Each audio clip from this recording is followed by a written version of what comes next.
Morning, everyone. The time is now 10 a.m. and I will call the February 26th Planning Board meeting to order. We have the following board members with us today. Vice Chair Giraldo. Good morning, everybody. Commissioner Okoye is online. Good morning. And I am Chairman Barnes. We will now move forward with the business at hand. Please note that the deadline for all participation, pre-registration, and for all submission of materials and exhibits was 12 noon on Tuesday before the Planning Board meeting. Please note that walk-in speaking sign-up is no longer permitted. We will now move on with today's agenda. The order of cases for today's meetings are as follows: 2, 3, 4, 5, 6, 7, and 8. The first item on the agenda is item 2, draft minutes of February 19th, 2026 meeting. I look for a motion. Mr. Chair, I move that we adopt the minutes from the 2/19/2026 Planning Mr. Chair, Board. I second that motion. Been properly moved and second. I will now call the roll. Vice Chair Giraldo. Vote aye. Commissioner Okoye. Aye. And I vote aye as well. The next item on the agenda is item 3A, legislative updates and approvals. Ms. Jordan Balcom Colbert. Yes. Good morning, Commission family. For the record, Jordan Balcom Colbert, Senior Government Affairs Analyst in the Office of General Counsel, here to deliver your updates from Annapolis. The first bill is one of many bills that are being introduced this session involving data centers, which is really popular conversation this year. HB 1411 is the Data Center Planning Transparency Act, sponsored by Delegate Ruth out of Baltimore County, actually. Since the bill hearing is March 10th, we're asking the board to take this as informational. For now, this bill requires an owner or operator of a certain large-scale data center to submit certain disclosures to report to certain state and local agencies, elected officials under certain circumstances. This bill requires the Department of Environment to also publish the disclosure report on the website.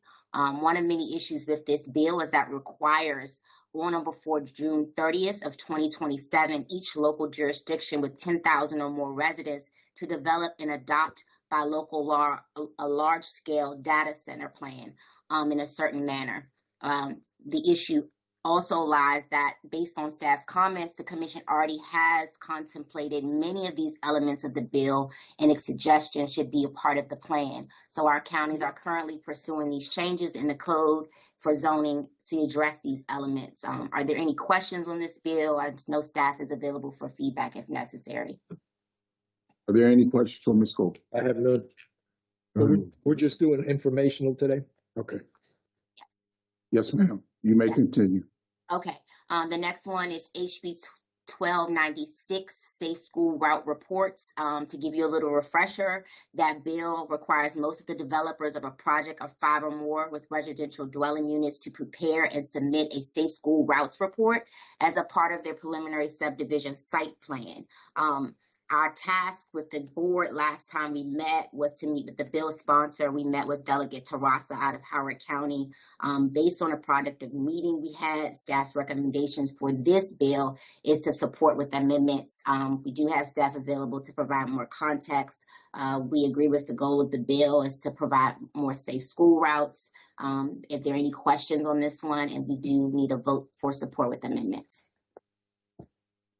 I have no questions, Mr. Chair. I move that we support HB 1296 with amendments as proposed by our staff.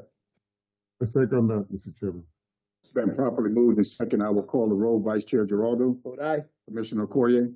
And I vote aye. And I vote aye as well. You may continue. Okay, the next bill is HB 1237, pesticide application, subscription contracts, requirements, and registry establishment. This bill is out of Baltimore County, Delegate Ruth again. It establishes pesticides or licenses that have a I'm hearing some feedback. The bill establishes certain requirements for pesticide business licensors. The major issue, I'll just get to the point with this bill for Prince George's County, and it was brought to by our friends over in Montgomery County Parks, and they would like to oppose the bill, and our Prince George's County Parks agrees as well, is that the bill will require new documentation for neighbor notification coordination and compliance for track and grounds maintenance activities, particularly at our park sites at Watkins, Koska, and Walker Mill Regional Park at that border. So based on the feedback you received in the statement and staff's comments, the recommendation for this one is to oppose.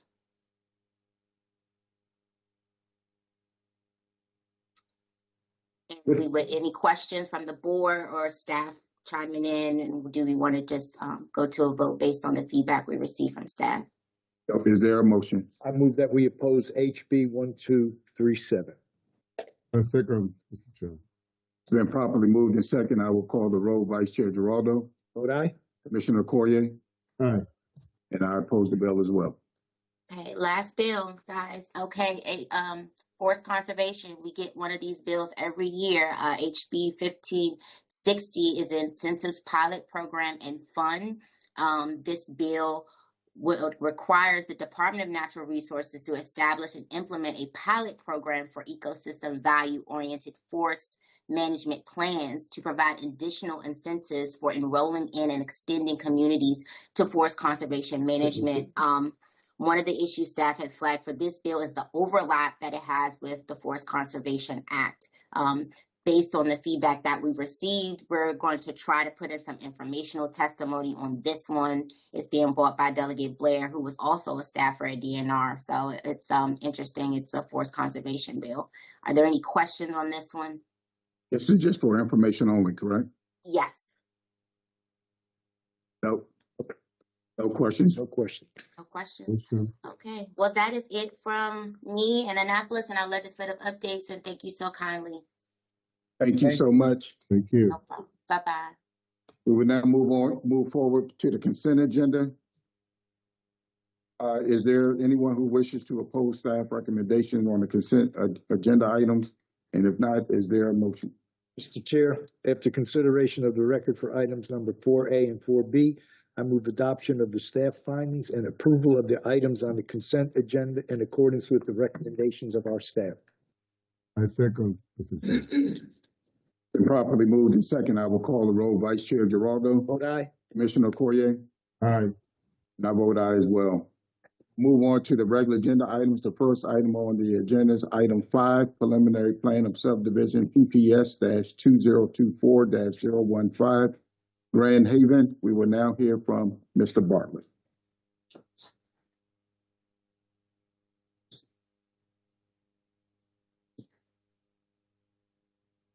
Good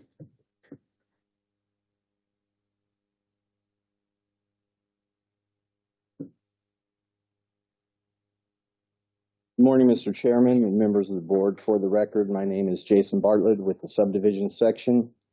Item number 5 on the agenda is a preliminary plan of subdivision for Grand Haven, PPS-2024-015.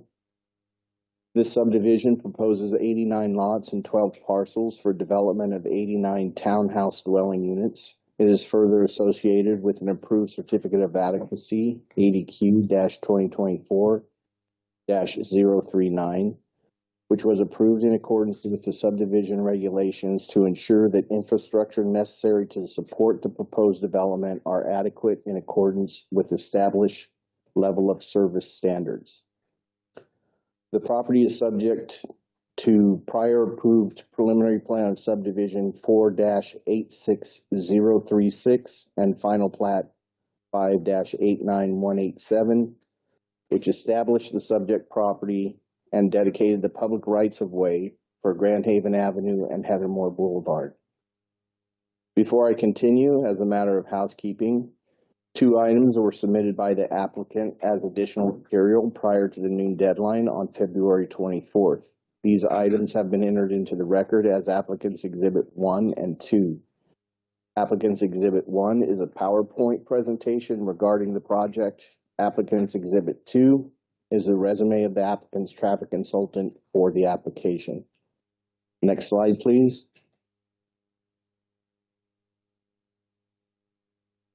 Continuing with the presentation, this second slide shows the general location of the property, which is located in the south central part of Prince George's County within Planning Area 82 and Council District 9.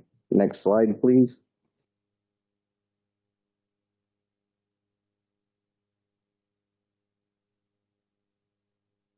More specifically, the site vicinity map shows the location of the property, which is outlined in purple on the south side of Heathermore Boulevard and the east side of Grand Haven Avenue.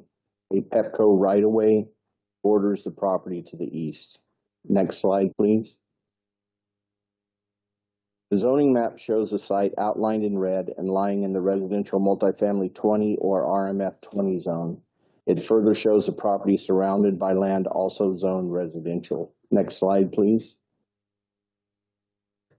The master plan right-of-way map shows that the property has frontage on Heathermore Boulevard, a master plan classified major collector roadway, and Grand Haven Avenue, a master plan classified collector street.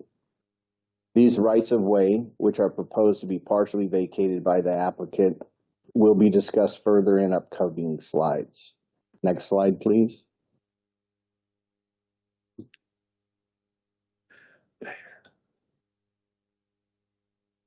This expanded view of the master plan right-of-way shows the subject property in red in relation to the surrounding master plan roadways. The primary roads are shown in pink, collector roads in green, major collectors in blue, and freeways in orange. It is important to note that the current 2009 approved countywide master plan of transportation, or MPOT, recommends two major collector roads, Heathermore Boulevard to the north, which fronts the subject property, and Dooley Station Road to the south. Both roads serve to collect the traffic in the surrounding area and funnel it onto the US 301 freeway. These roadways are connected north and south by two collector roads that serve to collect traffic from the adjacent neighborhoods and funnel them onto the two major collectors. The collector Grand Haven Avenue, which also fronts the subject property, serves the neighborhoods to the west of the Pepco right-of-way, which is highlighted in yellow. The planned collector C611 serves the neighborhoods to the east of the Pepco right-of-way. The primary roadways provide access to and between developed areas with a lower volume of traffic. Combined, all these roadways create a comprehensive planned transportation network that is required to be maintained or further developed to completion in accordance with the MPOT and the area master plans and in conformance with the zoning ordinance. Next slide, please. This slide shows the layout of the proposed 89 lots and 12 parcels for development of 89 townhouse dwelling units. The boundary of the proposed subdivision, as well as the proposed lots, parcels, are outlined in red. The existing public rights of way are highlighted in blue. The proposed private roads and alleys are highlighted in gray, and the Pepco property is highlighted in yellow. You will further note that the boundary of the subject property includes portions of both Heathermore Boulevard and Grand Haven Avenue, which are proposed for partial vacation by this applicant. As stated on the previous slide, Heathermore Boulevard is a 120-foot wide master plan classified major collector roadway. The northern half section of Heathermore Boulevard is currently developed to serve the existing residential development on the north side of Heathermore Boulevard. The applicant proposes vacating the unimproved 60-foot wide portion of the right-of-way abutting their property. Should this vacation be approved, the Heathermore Boulevard right-of-way width would be reduced from 120 feet to 60 feet, which would not be consistent with the current MPOT road classification as a major collector. Streets with 60 feet of right-of-way are generally classified as primary roads. However, there is a current update in process to the master plan of transportation, and staff find that should the roadway be reclassified consistent with the applicant's proposal, the partial vacation may be approvable as proposed. Staff inadvertently omitted a condition from the technical staff report, which is supported by finding 3 on page 5 and 6 and finding 7 on pages 8 and 15, and would like to read it into the record as condition 15 as follows. Signature approval of this preliminary plan of subdivision and approval of a final plat shall not occur until a new countywide master plan of transportation has been approved and adopted, showing the reclassification of Heathermore Boulevard from a major collector street to a primary street or other lower classification that would allow the proposed partial vacation of Heathermore Boulevard from a 120-foot wide right-of-way to a 60-foot wide right-of-way. Should that classification not occur, a new preliminary plan of subdivision conforming to the applicable road classification for Heathermore Boulevard is required. Grand Haven Avenue is also proposed for partial vacation from the current existing 80-foot wide right-of-way to a 60-foot wide right-of-way. Should this vacation be approved, the Grand Haven Avenue right-of-way width would not be consistent with the current MPOT road classification as a collector road. The partial vacation of a master plan road is also contingent on the new countywide master plan of transportation being approved and adopted that reclassifies the road from a collector to a lower classification. Such a reclassification would also allow for the proposed direct access to 17 townhouse lots from Grand Haven Avenue, which could not be allowed if Grand Haven Avenue remains a collector road. Section 27-6206D of this zoning ordinance. Staff, however, notes that access to these lots must also comply with section 276903A of the zoning ordinance, which does not allow primary vehicular access to townhomes along a local street serving existing single-family detached dwellings. Therefore, any reclassification of Grand Haven must also be found not to render it a local street. As such, staff has included a recommended condition of approval within the staff report reflecting this requirement, and the associated findings are further discussed on pages 5, 13, and 31 of the technical staff report. Finally noted on this slide is an inset plan which depicts the existing termination of Grand Haven Avenue in a T turnaround or further intended extension.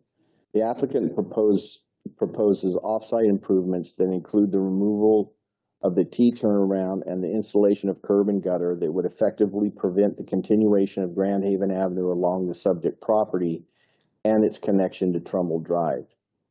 Staff recommend conditions of approval that these off-site improvements be removed from the preliminary plan prior to signature approval, since preliminary plans do not approve off-site improvements.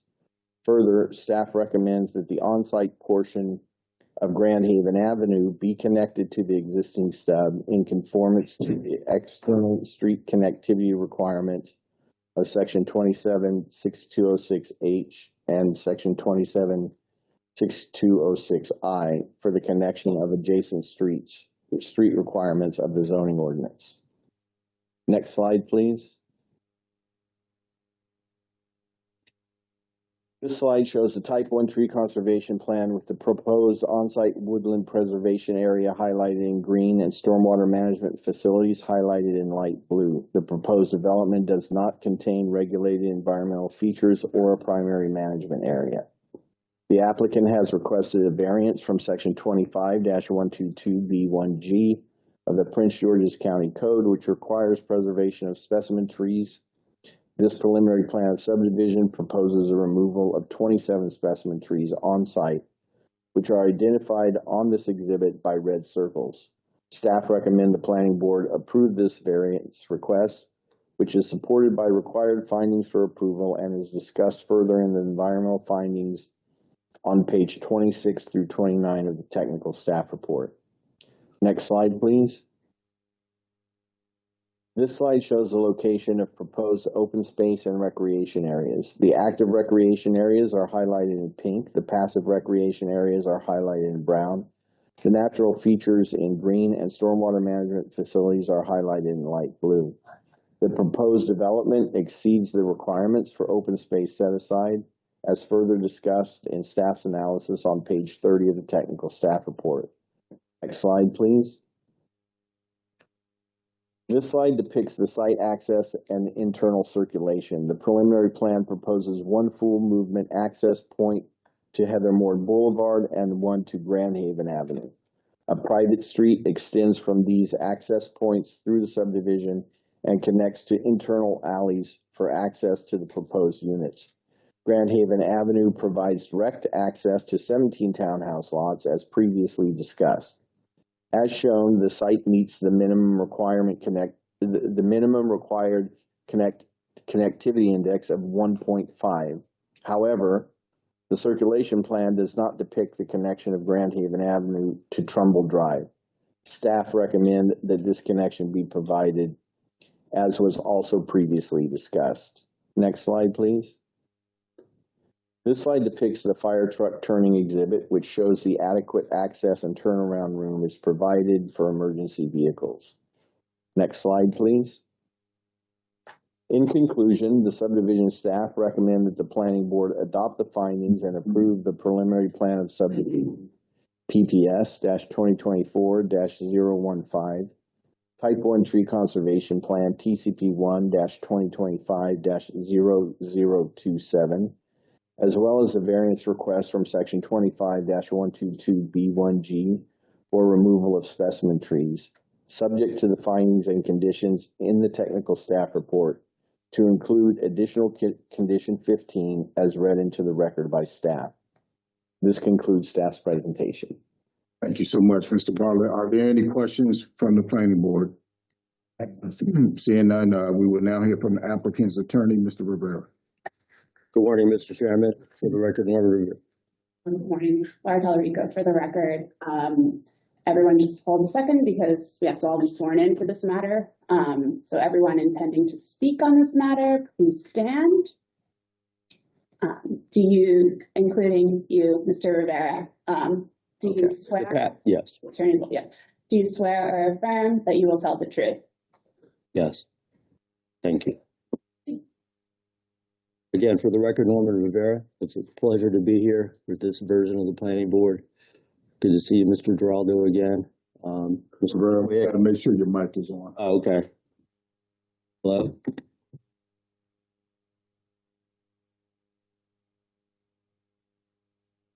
Oh, there we go. I'll just start over. For the record, Norman Rivera. Good morning, everybody. I'm here on this case, item 5.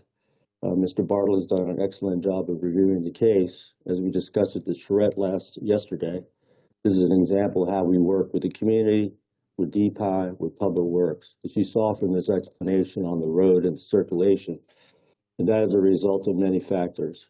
Marlton was originally approved in 1969 as a residential planned community when we were under the county commissioner type of form of government. The official plan for Marlton was a residential planned community. The only other one is Old Greenbelt. Old Greenbelt was part of the Model Cities program, first established by Eleanor Roosevelt, one of the last surviving remnants, and we are one of those vestiges of that plan, of that concept. The particular piece of property in front of you is one of the last pieces to develop in Marlton. It is largely a higher density zoning. To the north, you can see the townhouses. To the south, there are townhouses. To the west, there are townhouses, and that's a condominium building. To the right, across from the Pepco line, Heathermore Boulevard terminates right there. The commission purchased all that property to the east. The Girl Scouts of America had bought it, and then they sold it to the commission, so it's effectively permanent open space. So that is one of the primary reasons that the transportation pattern has changed, and why we think in the Go Prince George's plan, these roads may be downgraded. Heathermore, for one, because there's no reason to go to the east, and Grand Haven does not have to be a collector. The townhouses to the right, to the top, to the north, that was a school site, the school system surplus, and now is a number of townhouses. So the demand for traffic circulation has diminished. However, with the preservation of Heathermore as vacated, if it is vacated, and Grand Haven will still provide the circulation required by the zoning ordinance and the subdivision regulations. So I thank Mr. Bartlett for working with us. We had numerous meetings with DPI, Public Works, etc. And everybody agreed that this is the proper way to go, but we still have to wait for the eventual reclassification. For the record, Public Works was concerned about a full connection to Grand Haven would exacerbate speeding concerns, because further down towards 301 to the west, it's actually a 6-lane road. So they have numerous complaints of speeding because it's a highway. It's a straight shot to 301. So that is one of the primary impetuses for us to request the vacation, as well as the other factors in terms of the commission's buying the land to the east. That is what I would like to address on the transportation. And I know it's important to the board to talk about community outreach. We've had over 195 notices sent to the adjoining property owners, 33 civic associations. We have numerous emails, requests for meetings, virtual meetings, and I had no request for a physical meeting except for virtual. So nobody complained, nobody had any issues. So, but there may be somebody here to speak. I know there's somebody that signed up just recently in opposition. I don't know if Ms. Jackson is here, but I'll address her comments as well as another person.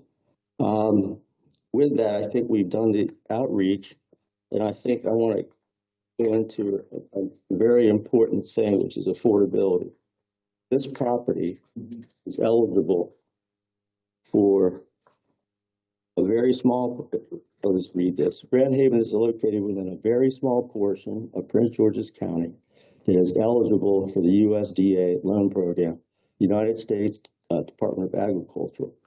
There is a Section 502 guaranteed loan program that assists approved lenders in providing low and moderate income households the opportunity to own adequate, modest, decent, safe, and sanitary dwellings as their primary residence in eligible rural areas with 100% financing. One of the key benefits of this program, and we shared this with everybody, no down payment, 100% financing, lower interest, low monthly PMI, flexible credit requirements. You cannot exceed 150% of the median income household income, and neighborhood stability. Applicants must agree to personally occupy the dwelling as their primary residence. So I think that's a very good program, and we're lucky to be in that area. And if the county needs affordable housing, the county needs more housing, and we need affordable housing. So we have offered to community, if they wish to be here, to purchase, we'll assist them in getting into the program. As to the conditions of approval, we are in acceptance of all those, including condition 15 that Mr. Bartlett read into the record. And we're here for any other questions. Thank you very much. Thank you so much. Are there any questions for Mr. Rivera? I have none. Seeing none, I believe. Seeing none, I believe that there are two in opposition. Bonita Jackson. Is she present or online? One more call, Bonita Jackson. What about Kevin Brewer? Or no?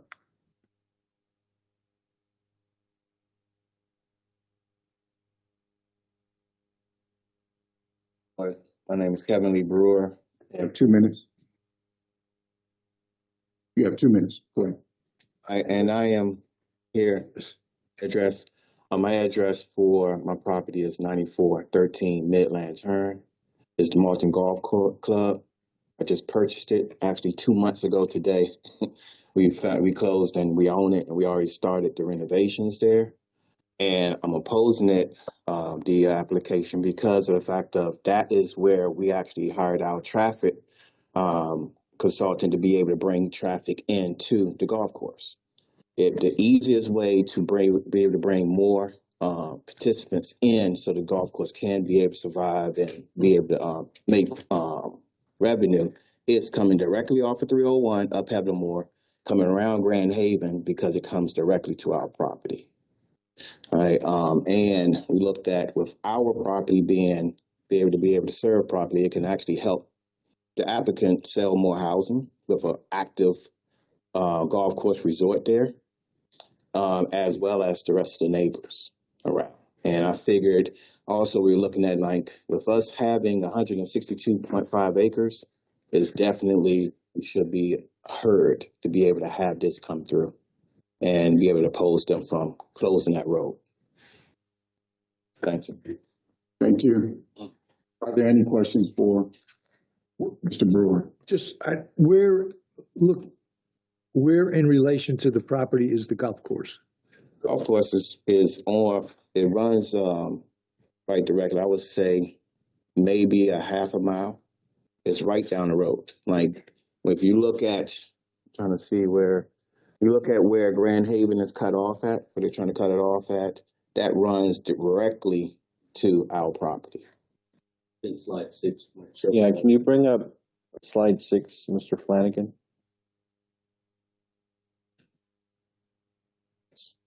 If you look and see, Grand Haven comes down, you see where Dooley Station is. The golf course is the big plot in between there. Right between Dooley Station Road, Grand Haven, and Wallace.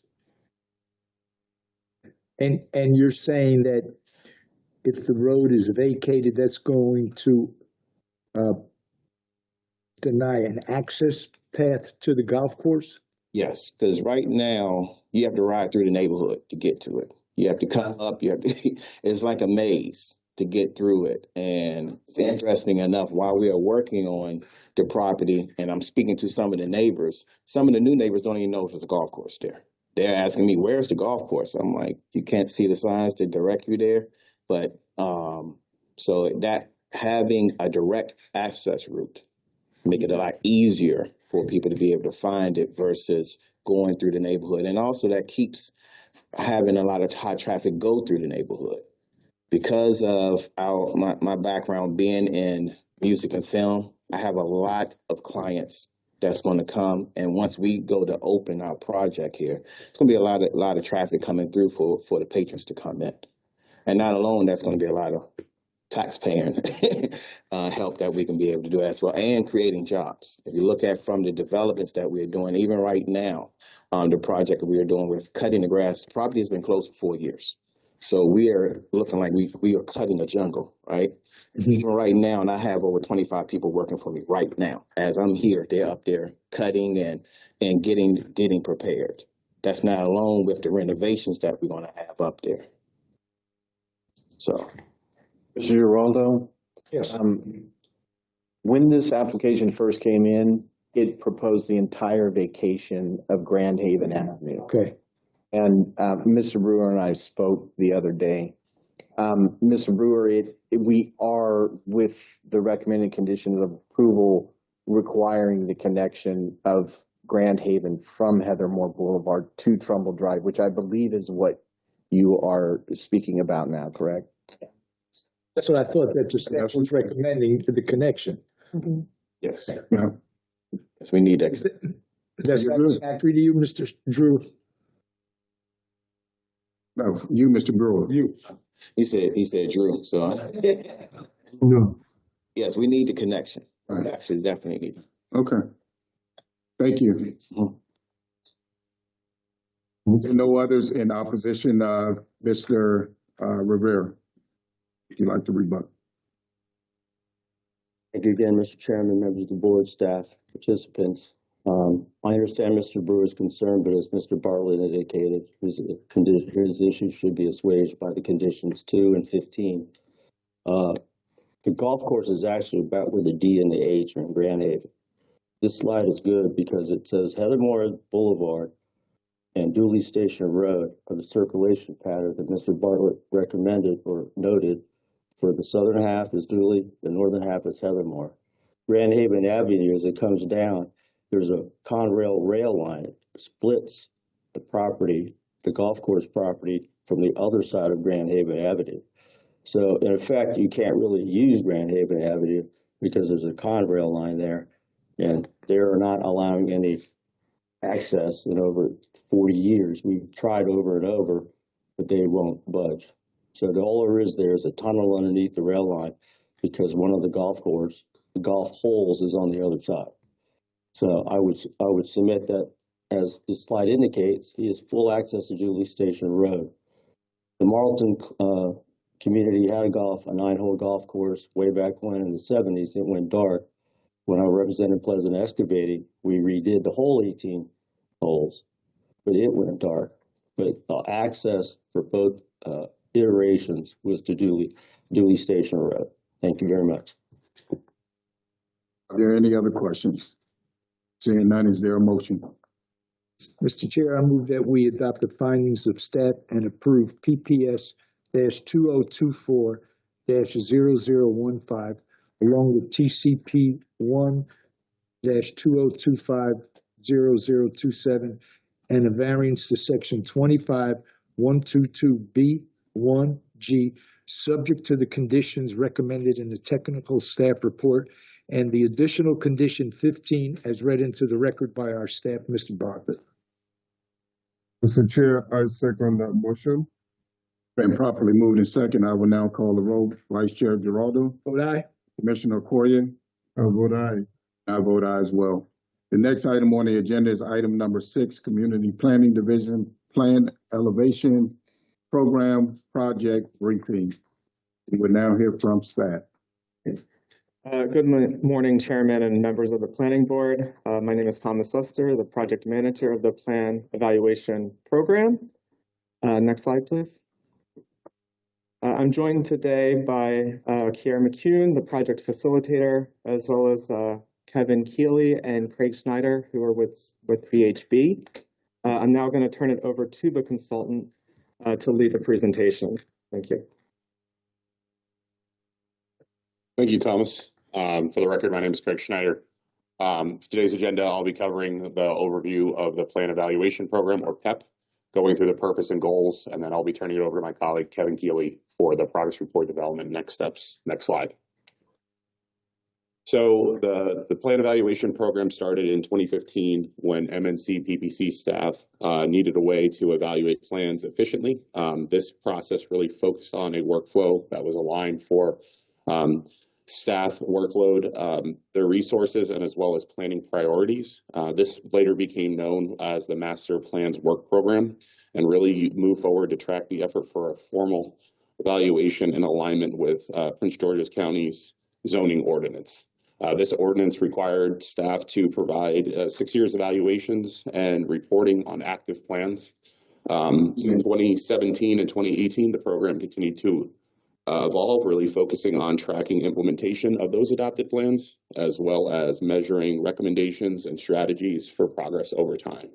As you can see on the map, there's over 36 active plans within Prince George's County with nearly 18,000 recommendations and strategies. This really pushed the commission to update their process for a holistic program that's consistent for tracking and coordination, focusing on them to evaluate the effectiveness of the overall program and complex portfolio. Next slide. So as part of the project purpose, we wanted to create a sustainable process that provided a new workflow that could really help bring out the isolated tracking that was being done to a more sustainable approach. This picture shows a collage of some of the 36 active plans that go all the way back to 1989 to today. The plans reflect many, many years of community engagement, policy direction, institutional knowledge from commission staff, as well as board decisions. And that needed to be reflected in our updated workflow, as well as progress reports themselves. So this is super important because as these plans evolve, there has been a lot of fragmentation within the area themselves, as well as a need for overlapping geometries to be addressed, and the amendments to make sure that this program is more supportive of a future outlook for the Prince George's County and Commission. Next slide. So the goal wasn't to rewrite the actual plans themselves, but provide a summary and also strengthen that standardization. We really wanted to modernize the approach of this workflow to allow for better tracking and coordination with agencies that are helping to deliver and implement these strategies. With that being said, there was a need to provide uniform data-driven decisions so that way we can help with future prioritization and a holistic approach to the overall program for future prioritization. Next slide.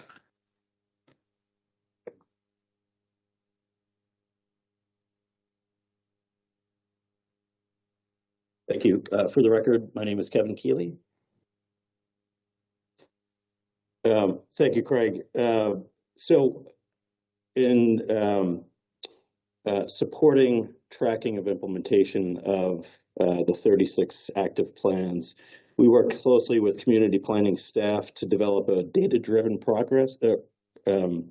process for developing reporting out on progress toward implementation of the active plans. Prior to doing that, we needed to ensure a comparable baseline for each plan. As my colleague Craig mentioned, the oldest of these active plans dates back to 1989, and the newest is from 2022, and then there are updates currently underway on other plans. So as you can imagine, in that time, planning processes, the Commission's vision and priorities, and the organization of these plans have evolved significantly in that interim.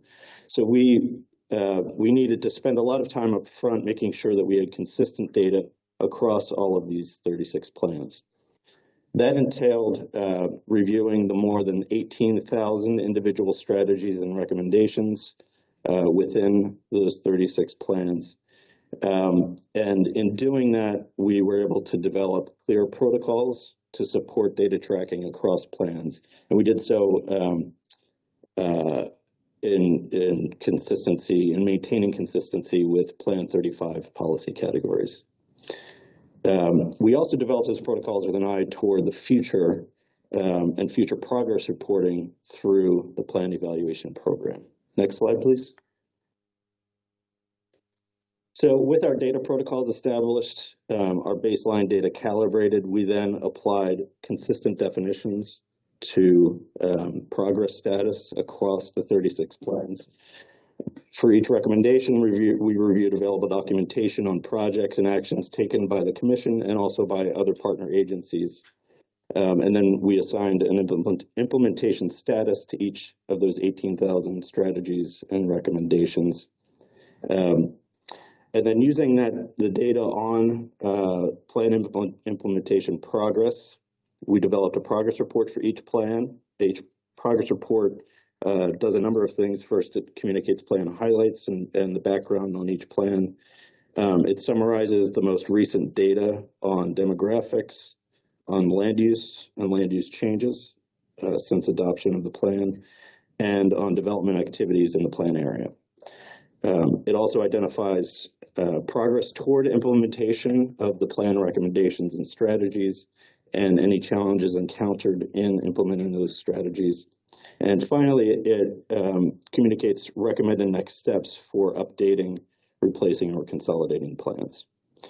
Each progress report is consistent in its organization and layout, with visuals and text intended to clearly and concisely communicate plan updates and progress toward implementation. Next slide, please.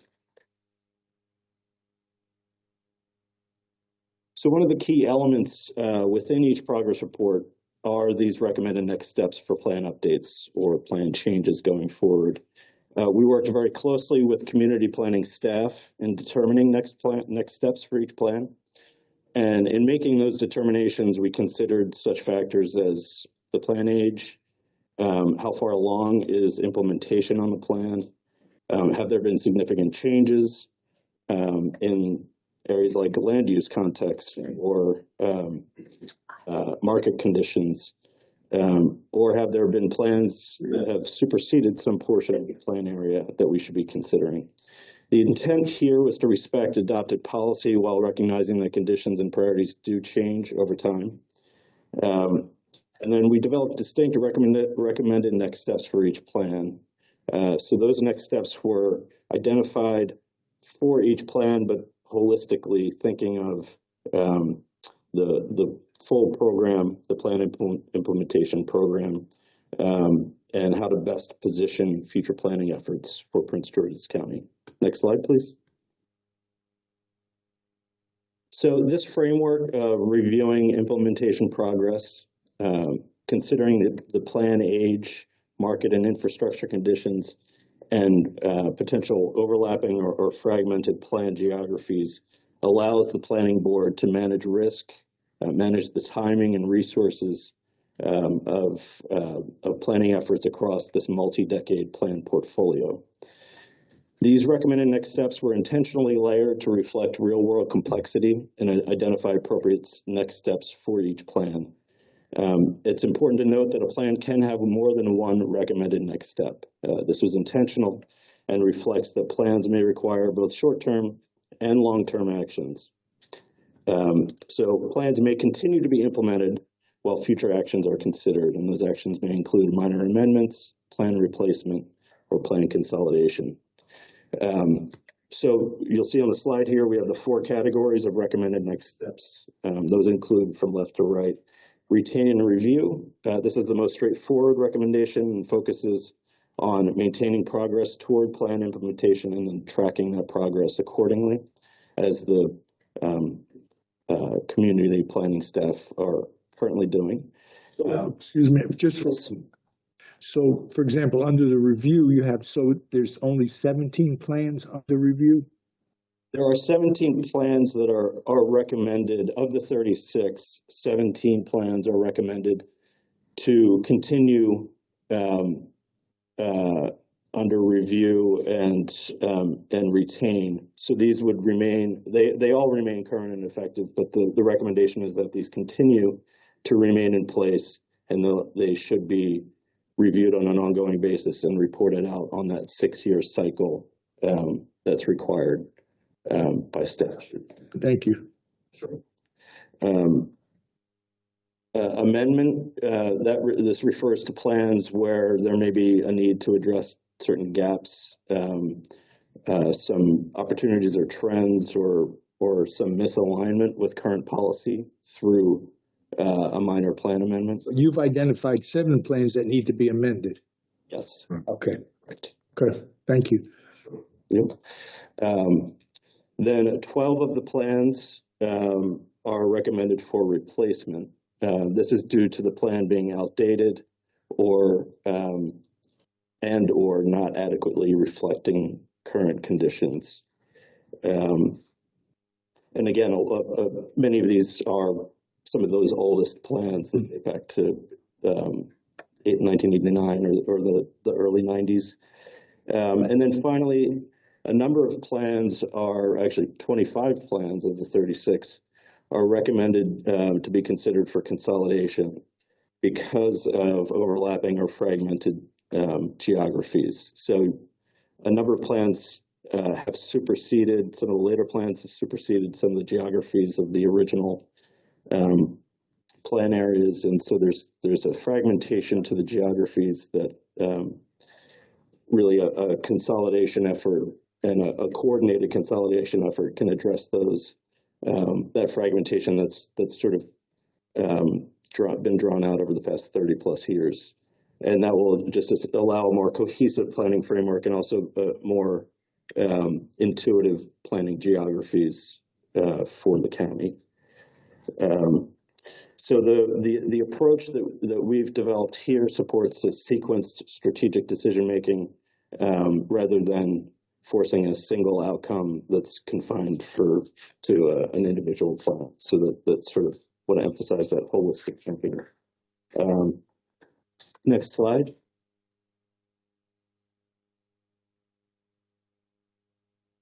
And then finally, I want to touch on next steps for this effort. So these progress reports, as my colleague Craig mentioned, are intended to meet the 6-year reporting requirement for progress on each plan. But perhaps more importantly, they can help inform work program planning for the community planning division. So progress reports become inputs to ongoing board decisions.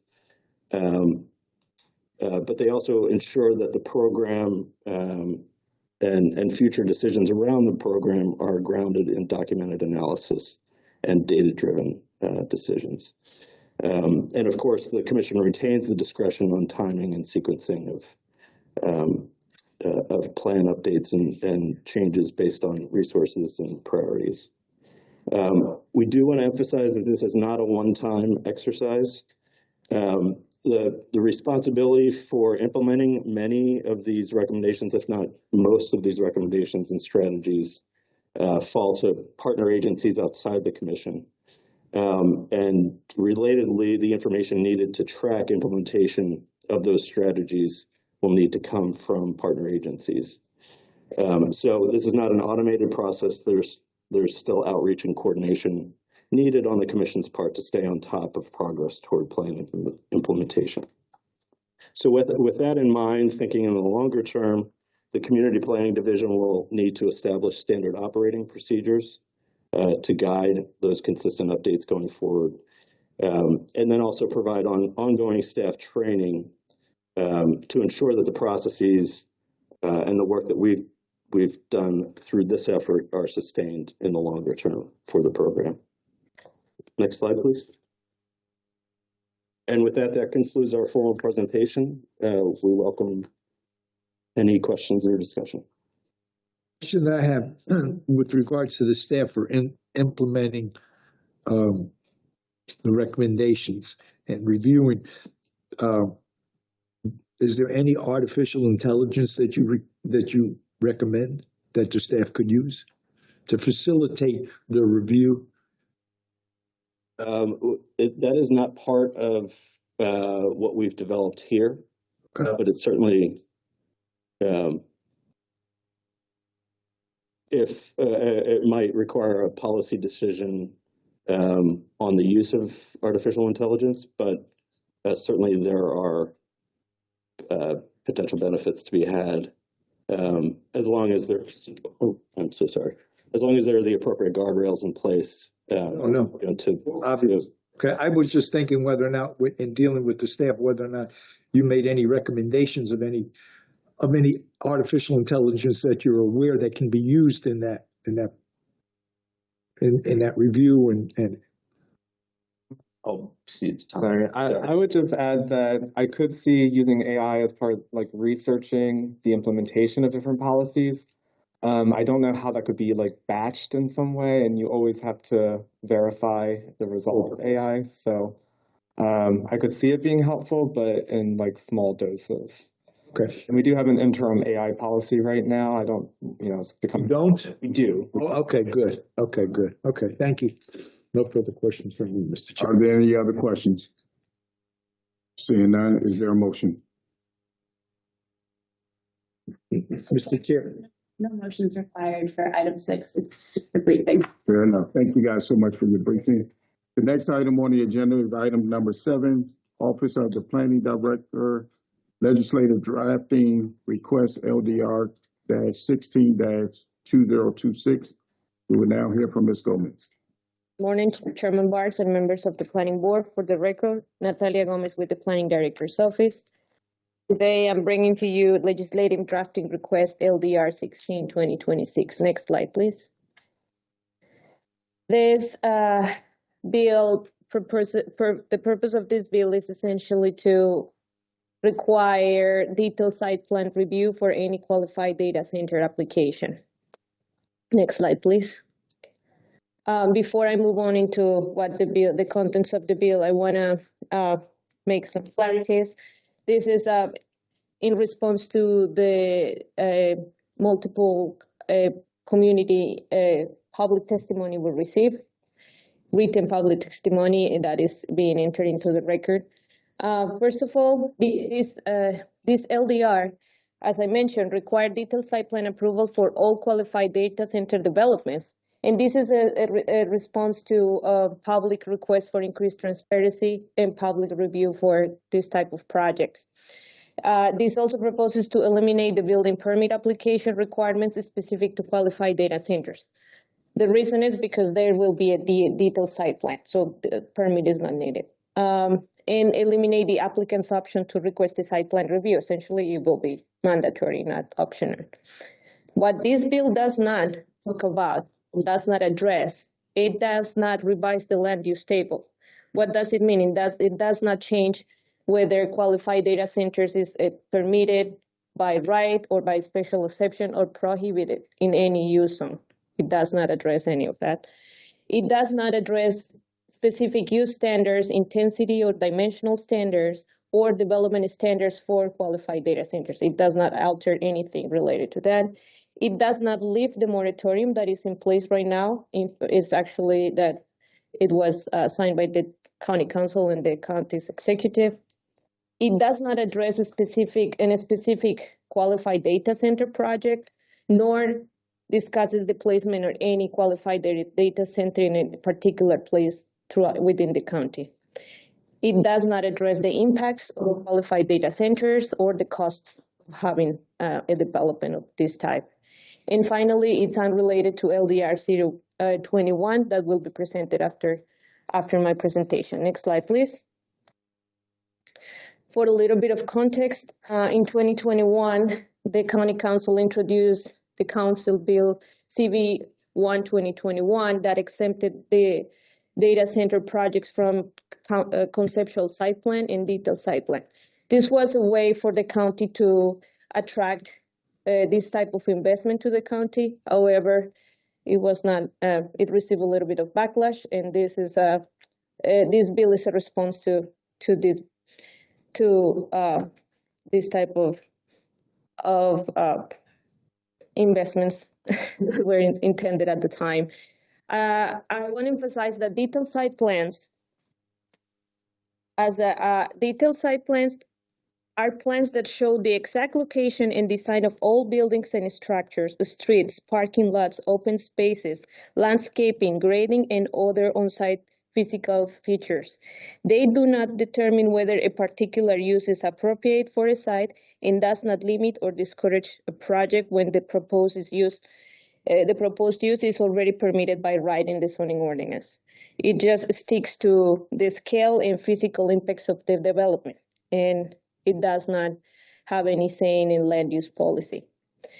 So, as I mentioned, by requiring any detailed site plan to be reviewed through a detailed site plan application, the future developments related to qualified data centers will have the opportunity to have public input through these public hearings, because they will come to the planning board. The planning board will have the opportunity to provide recommendations and hear from the community.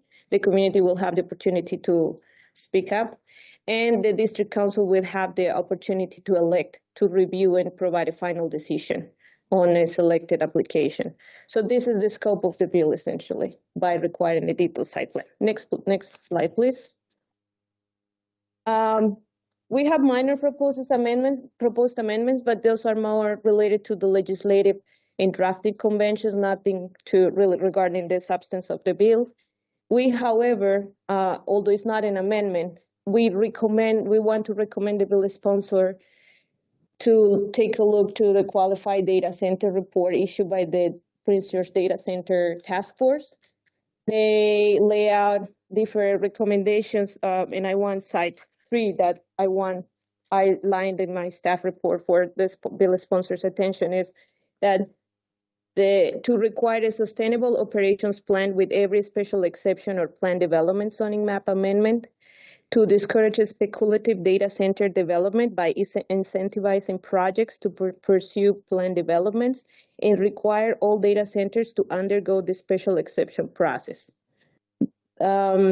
These recommendations align with the public testimony received that also are calling out for all the efforts made through the task force and the recommendations made in the report that should be incorporated into a more comprehensive bill when it's related to qualified data centers. Next slide, please. The department supports a more comprehensive review process for projects related to qualified data centers that may result in significant impacts or draw substantial public interest. This will ensure that all relevant land use, environmental, and infrastructure considerations are fully evaluated in accordance with applicable standards and procedures. And with that, staff agreed that this bill is a good beginning to address the qualified data centers issue, but it needs a more comprehensive policy review. And that's why we recommend the planning board to take no position on the bill but transmit the comments received today and receive in the record as well to the county council. With that, I conclude my presentation and I'm happy to take any questions you have. Are there any questions for Ms. Gomez? No, I have none. Mr. Well, Chairman, Sorry, Mr. Okoye, go ahead. yeah, I was just ask the staff, is this in any way delaying development? Are we discouraging development in any way? What we're recommending right now is that we take no position on this LDR that was submitted by the county council. That the county council would now take this back and make any decisions that they want. Okay.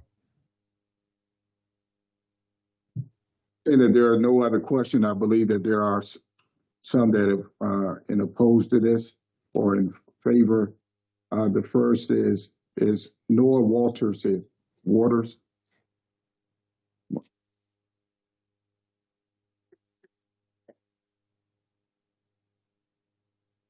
Yes, my name is Dr. Noah Waters, former mayor of the town of Eagle Harbor. Some of you know that I'm also a candidate for the county council at large. Yes, so I needed to change my position from support to oppose and support the no position. The proposed legislation is not comprehensive enough, and there needs to be more review. As you know, I speak as a former mayor, and I know that a target is our town as far as a data center because of the zoning, and it would be detrimental. I am opposed to hyperscale data centers in Prince George's County. I think there are better alternatives.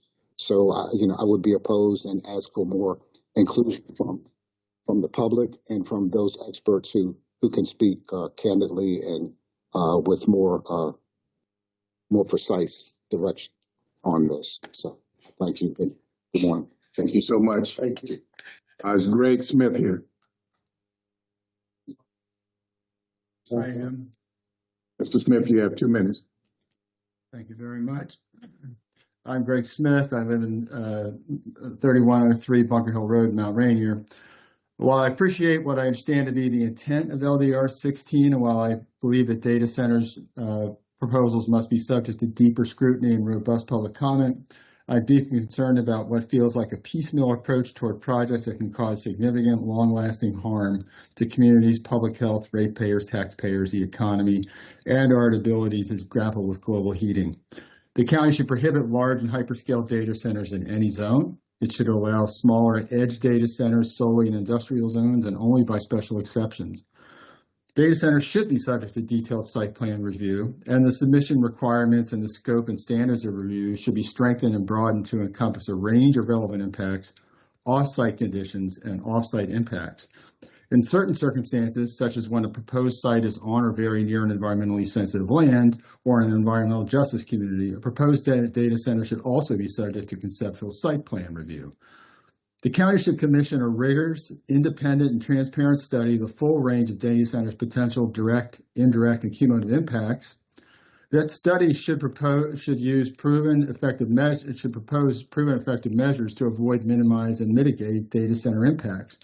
The study is essential because the Data Center Task Force lacks any serious analysis of data center impacts and lays out policy recommendations that fall far short of the mark. The current moratoria should stay in place until that study is complete, until public hearings have been heard on its findings and recommendations, and until the county has enacted and is fully prepared to enforce comprehensive legislation that provides meaningful safeguards for communities, public health, the environment, taxpayers, ratepayers, and our economy. Thank you very much for your time. Thank you. Cheryl Henderson in.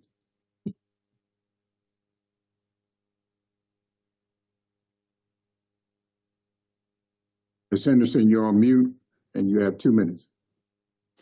Thank you. This is, good morning. This is Cheryl Henderson. I am a resident of Oxon Hill, Maryland, and I thank you for the opportunity to speak.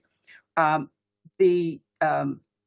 opposed to the plan the bill as drafted because it does not go nearly far enough to protect residents or address the full scope of concerns that data center development raises in our communities. And as you see, it's not just my opinion, it is confirmed by the department, the technical staff report. The stronger alternative is the special exception process. Unlike the detailed site plan, which only evaluates how a project is designed and laid out, a special exception requires an applicant to demonstrate that the use itself is appropriate for the specific location. Decision makers can weigh a project's compatibility with surrounding land uses, and they have the authority to deny or place binding conditions on a project based on those findings. That is fundamentally different and far more protective of a standard.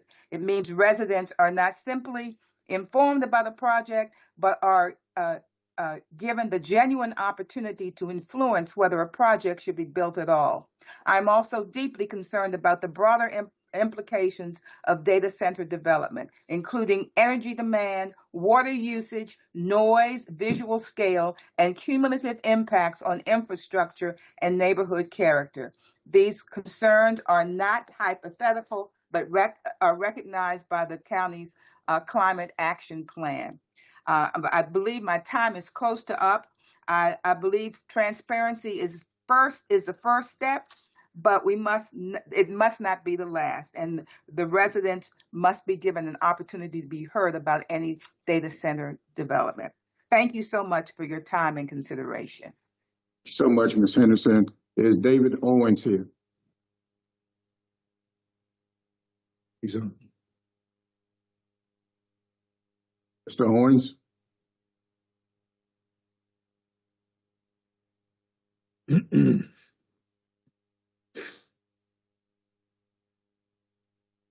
He's there. David Owens. We will go to Janet Gingold.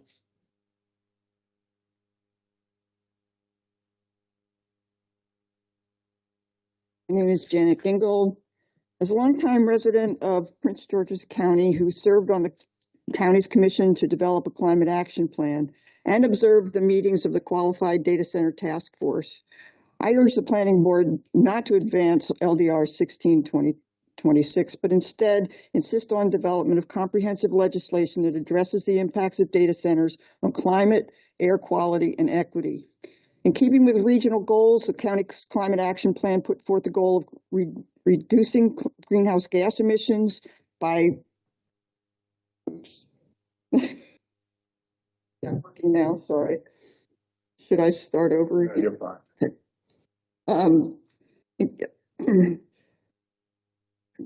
Greenhouse gas emission goals were to reduce greenhouse gas emissions by 50% from 2006 levels by 2030, carbon neutrality by 2050.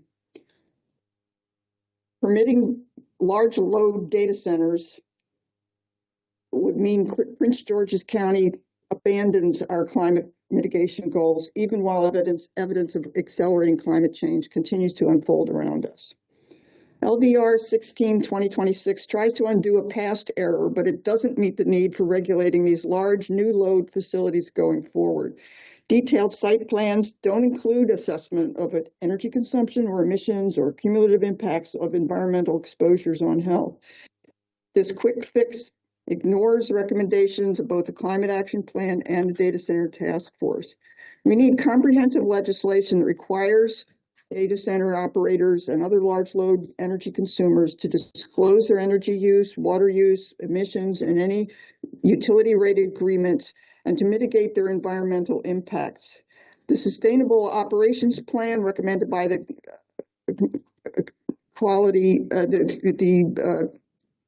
Data Center Task Force report, similar to Delegate Ruth's HB 1441, would be a good step in the right direction. Also, we should see all data centers require a special exceptions, and large projects should be part of a planned development with requirements for community benefits that mitigate their impact. Please don't open the door to data centers without first developing a comprehensive system for disclosing, evaluating, monitoring, and mitigating energy use and greenhouse gas emissions and cumulative impacts. Please prioritize community energy resilience, climate change mitigation, and equity as you help to integrate and codify the recommendations of the Climate Action Plan, the Climate Action Implementation Task Force report, and the QDC Task Force report. Thanks for your continued work on this complicated issue. Yes, ma'am. Thank you so much. Is Lawrence Jenkinson? Yes, hi. I am remote, and I will begin my address. I'm speaking this morning with some level of experience on the topic. I've toured and certified data centers for operational use for IRS and other federal agency validations. Could you hear me? Yes, sir. Keep going. You have Okay. 2 minutes. Yeah.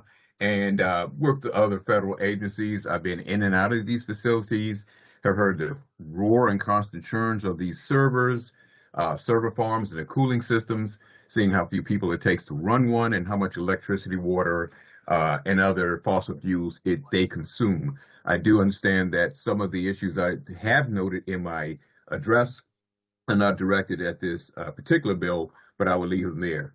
Again, I'm not anti-technology. I'm attending this meeting remotely because of a data center somewhere, and I make my living developing and modernizing IT systems.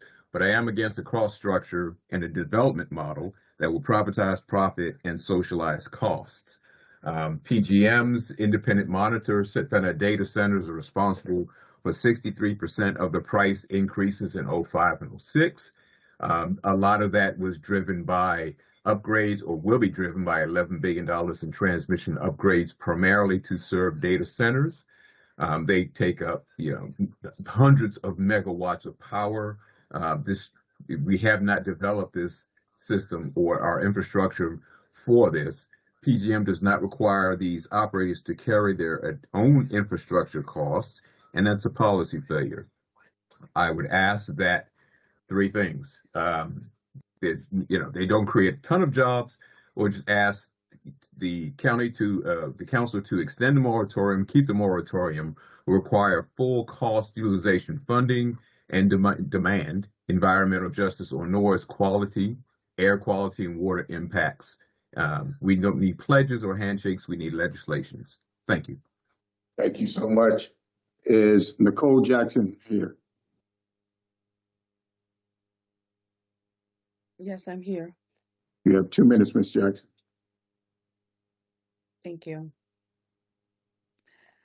Good morning. I am Nicole Jackson. I'm chair of the Prince George's County Sierra Club Group, and I'm here to recommend that the board recommend to the county to extend the moratorium on qualified data centers based solely on LDR 16 and LDR 21. These bills are procedural improvements. They have better site plan review and more transparency, and we support that intent. However, they do not address fundamental reasons the moratorium was put in place: surging energy demand, diminishing air quality, soaring climate emissions, ratepayer impacts, and inequitable burdens on our most vulnerable communities. Eagle Harbor, a historic African-American waterfront community, residents already live within the 91st percentile nationally for wastewater exposure from the Chalkport Power Plant.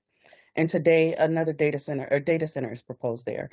Brandywine was called a sacrifice zone by the NAACP when residents host 4 power plants within 13 miles of a Superfund site, one of the most contaminated landfills in the county.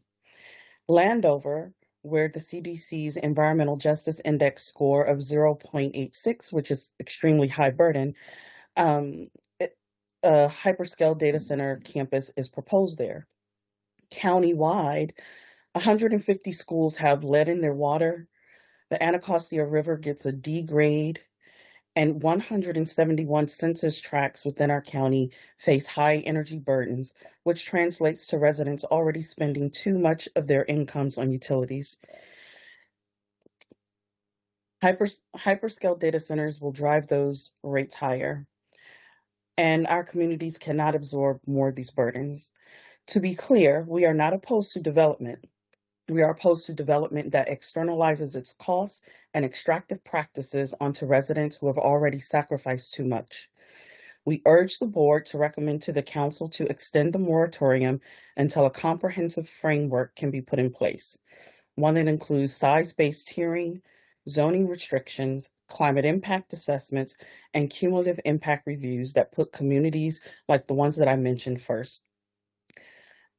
As a proud Prince Georgian, I know that Prince George's County, we have the data Ms. Jackson, if and you we can have the tools to summarize do for it me. right. Ms. Jackson, Yes. if you can summarize, please. That's the end. Thank you. I just wanted to say, I know we have the tools to be able to do it. Thank you. You're welcome. Rebecca Christian.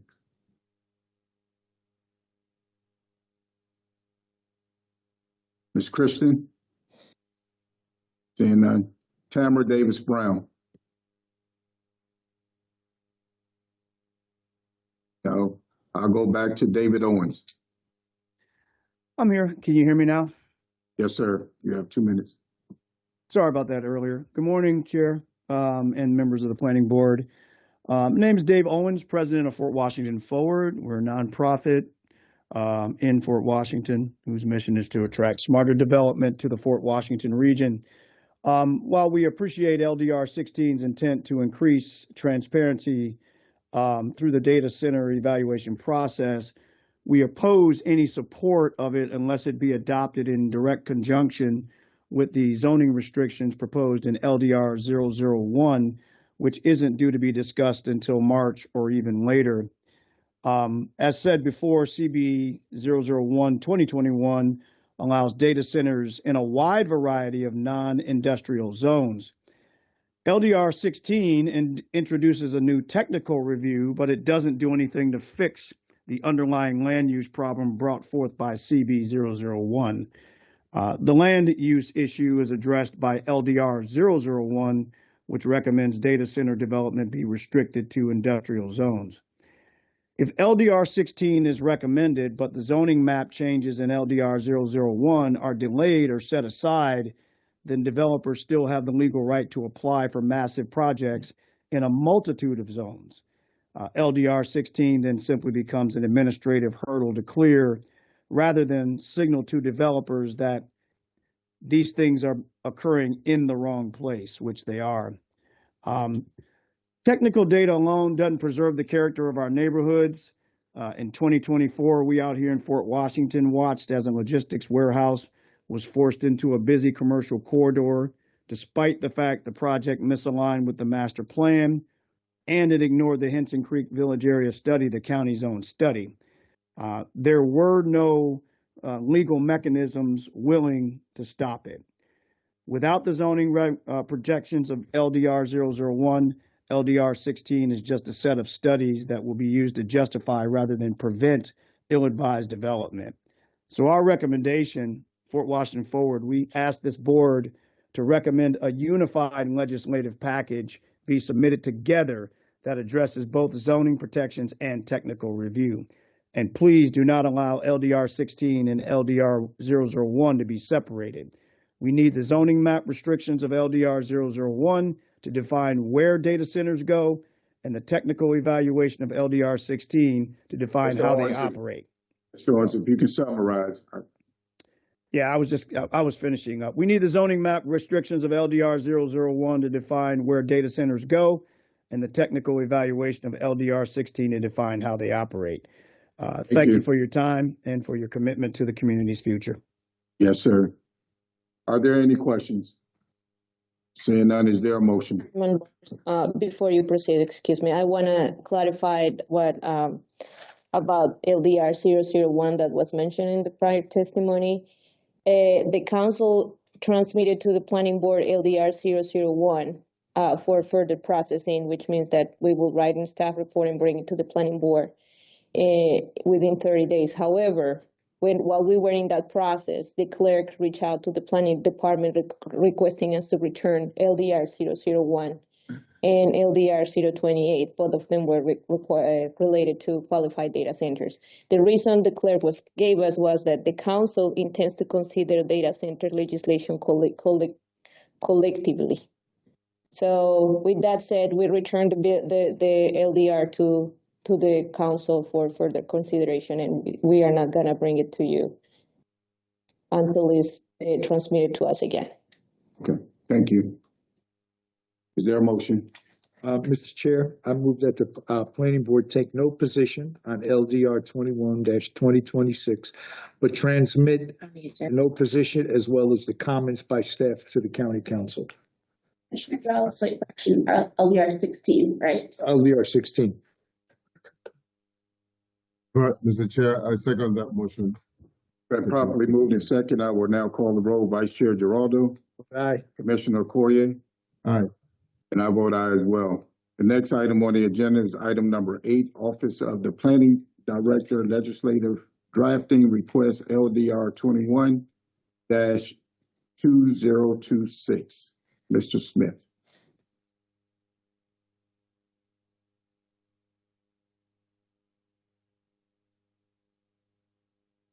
Morning, Mr. Chair and members of the Planning Board. For the record, I'm Shaquan Smith, the Planning Director's Office. Today I'll be presenting on item 8 on the agenda, LDR 21-2026. Next slide. The purpose of the proposed amendment is to basically require the Planning Department to publish notices online of the pre-application neighborhood meetings and to ensure the online postings comply with ADA compliances for web accessibility. Next slide. As a means to increase community awareness, the LDR proposes the planning department to publish these notices on the website in a searchable online database at least 1 week after receiving them. And also it requires the applicants to submit the electronic version of these and ensure they meet the ADA web accessibility guidelines. Next slide. Pre-application neighborhood meetings are optional. They are run solely by the applicant themselves and are opportunities for informal communication about the proposed development before the applicant submits an application.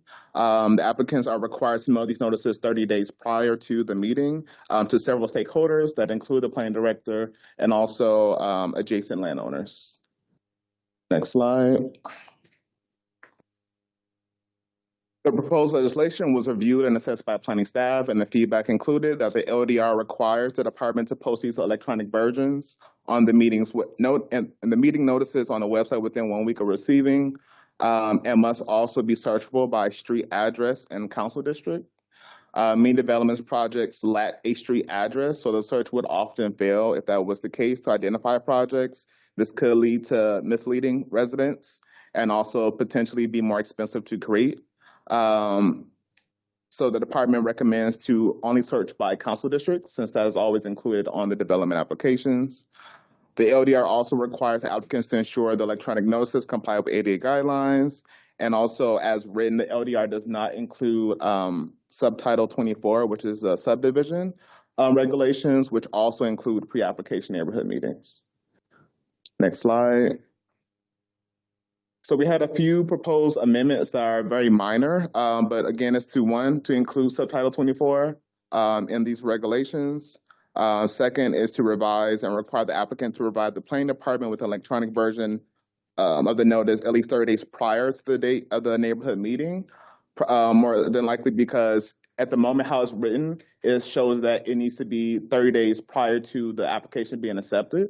And that can be weeks after the meeting actually happens. So in this regard, if we shift it to 30 days before the meeting happens, we can make sure the online notice is available prior to the meeting itself. Search meeting notifications only by council district, as previously mentioned, and to also extend the enactment date to take an effect 180 days after its adoption to allow staff proper time to create, test, and ensure functionality of the search function. And next slide. So for us, the department recommends the planning board support LDR 21-2026 and amendments and transmit the comments herein to the county council. And that concludes presentation. Open for any questions. Are there any questions for Mr. Smith? I have none, Mr. Chair. Seeing none, and I see none in opposition, is there a motion? Mr. Chair, I move that we adopt the findings of staff. Chair, I believe you have 2 people signed up to speak on this item. on the sign-up sheet. Mr. Greg Smith.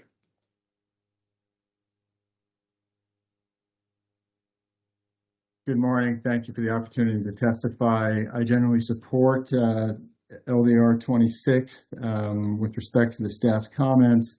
I agree, add subtitle 24, applications filed under subtitle 24 or projects that are subject to subtitle 24. I think that it should retain the requirement to be able to search by street address. It may fail in some instances, but it will help in others. I would suggest adding searchability by project name, and I would suggest requiring that these notices post links to relevant documents that have been submitted by the applicant, even if they're pre-acceptance or pre-application. Gives the public a good, decent first look or early look at what's proposed for their community. I'm saying these as somebody who helped to amend the Maryland Public Information Act to require access to searchable electronic public records, because I think that's essential to transparency. Thank you for your time. Thank you. Is Tanya Stevens here?